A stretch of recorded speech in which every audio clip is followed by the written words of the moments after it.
એક વાડીમાં એક ચતુર કાગડો અને એક ભેંસ રહેતી હતી. એમની વચ્ચે પાક્કી મિત્રતા હતી. તે બંને દરરોજ મળતા હતા અને અલગ મલકની વાતો કરતા હતા. ચતુર કાગડો અને ભોળી ભેંસ વાડીના બંધિયાર વાતાવરણમાં કંટાળી ગયા હતા.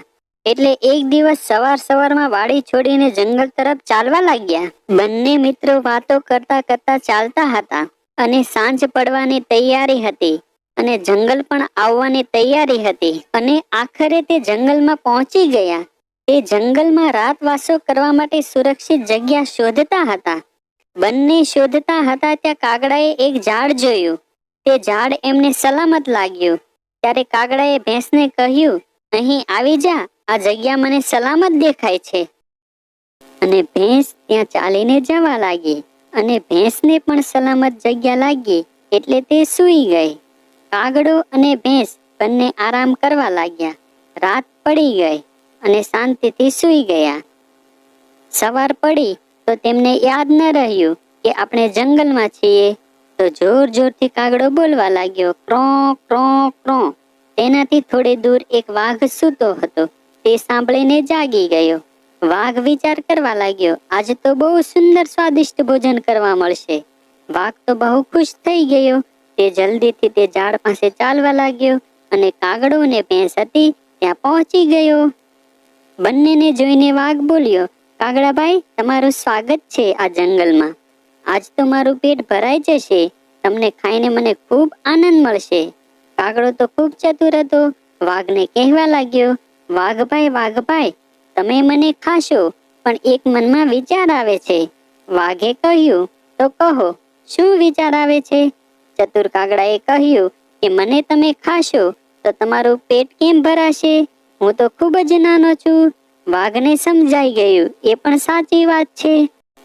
ત્યારે વાઘે ભેંસની તરફ જોયું. હા કાગડા, હા, તું ભેંસની વાત કરે છે ને? વાહ, મારું કામ તો કરી દીધું. ભેંસને ખાઈને મારું પેટ પૂરું ભરાઈ જશે.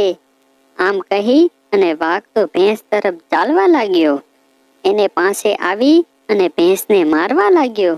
ભેંસ ઉપર તો વાઘ તૂટી પડ્યો. ભેંસ તો ભાંભરવા લાગી. બિચારી કરે પણ શું, ભેંસને મારી નાખી. અને વાઘ તો પેટ ભરવા લાગ્યો. તે ભેંસને ખાવા લાગ્યો. અને કાગડો તો ખૂબ જ ડરી ગયો અને વિચારવા લાગ્યો કે હવે શું કરવું? અહીં રહીશ તો વાઘ મને પણ મારી નાખશે. ત્યારે કાગડાએ એક રસ્તો શોધી નાખ્યો. એણે વિચાર્યું કે હું અહીંથી ભાગી જાઉં. અને કાગડાએ તો ધીરે ધીરે પાંખો ફેલાવી અને તે ધીરે ધીરે ત્યાંથી નીકળી ગયો. ધીમે ધીમે ઉડવા લાગ્યો. કાગડો તો ખૂબ જ ડરી ગયો હતો. હવે શું કરીશ? તે તો ખૂબ જ ભાગવા લાગ્યો. અને તે થોડો આગળ વધ્યો ત્યાં તેમણે એક તળાવ જોયું. અને એમણે વિચાર્યું કે હું અહીં તળાવમાં પાણી પીને થોડી વાર આરામ કરીશ અને થોડી વાર આરામ કરીને અહીંથી ચાલ્યો જઈશ. અને કાગડો ત્યાં બેસી ગયો. અને તે ભેંસને મારતા વાઘનું દ્રશ્ય તેમની નજરે ચડતું હતું. ત્યારે એક બીજી સમસ્યા આવી ઊભી. સામે જોયું તે એક મોટો સાપ આવી ગયો. સાપ તેની તરફ આવતો હતો. બાપરે, મરી ગયો, કોઈ બચાવો, એમ બોલતો હતો. ત્યાં સાપે કાગડાને ડંખ મારી દીધો. કાગડાને તો ઉડવાનો મોકો જ ન મળ્યો. સાપે બીજો ડંખ માર્યો અને કાગડાને તો ખૂબ જ ઝેર ચડ્યું અને તે તો મરી ગયો. તો મિત્રો, સમજી ગયા ને તમે? ખરાબ કરવા વાળાની સાથે હંમેશા ખરાબ જ થાય છે. આપણે કોઈનું પણ ક્યારે ખરાબ ના કરવું જોઈએ.